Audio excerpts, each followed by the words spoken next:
আজকে দুপুরে খাওয়াতে কি কি আছে দেখাচ্ছি। এখানে সাদা ভাত তো নিয়ে নিয়েছি, আর আছে এখানে পাপ্পু ডাল। ডাল হয়,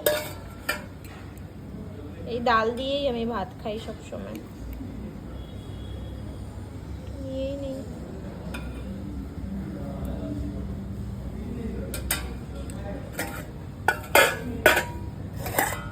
এখানে জানি না এটা কি চাটনি হবে না কি জানি না, একটু নেব।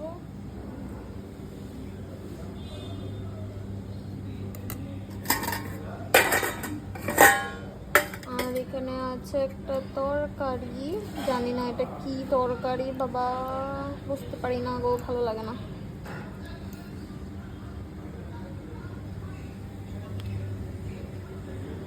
সব একটু একটু করে নিয়ে নিয়েছি। আর এখানে চিপস আছে, চিপস দিয়ে খাবো। আর এখানে আছে ঝাঁজ, এটা থাকেই।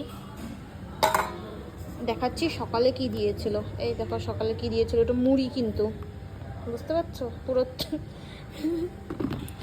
সকালে খাইও নি। চলো খেয়ে নি, দেখি টেস্ট কেমন।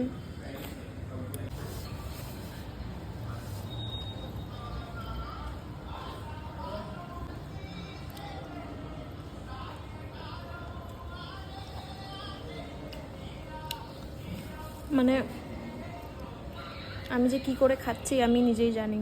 সত্যি বলতে আমি যখন গুয়াহাটিতে থাকতাম ওই দিনের কথা মনে পড়ে গেছে। যখন আমি গুয়াহাটিতে কিছু মাস আর কি পিজিতে ছিলাম, আমি তখনের কথা মনে পড়ে গেছে যে 3টা মাস, লিটারালি 3টা মাস আমি খালি ডাল ভাত খেয়ে কাটিয়েছিলাম। ডাল ভাত, কারণ সবজিটা যে বানাতো, সবজিটা খেলে আমার মানে বমি চলে আসতো। আমি একদম খেতে পারতাম না। আর এখনও সেম হচ্ছে, আমি খালি ডাল ভাত দিয়েই খাচ্ছি। আর একটু আচার থাকলে, চাটনি থাকলে তারপরে খেয়ে নিই। তরকারিটা যে নিয়েছি একটুকু স্বাদ না। সেম গুয়াহাটির পিজিতেও খালি ডাল আচার দিয়ে ভাত খেতাম।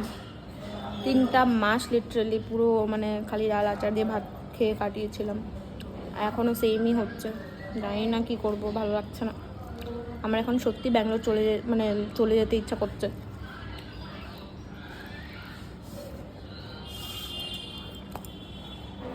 চলো খেয়ে নিই, যা আছে তাই খেতে হবে। তার জন্য এতটুকু করে ভাত নিচ্ছে, একদম কম। যাই হোক, খেয়ে নিই, আবার দেখা হবে নেক্সট ভিডিওতে। Bye bye.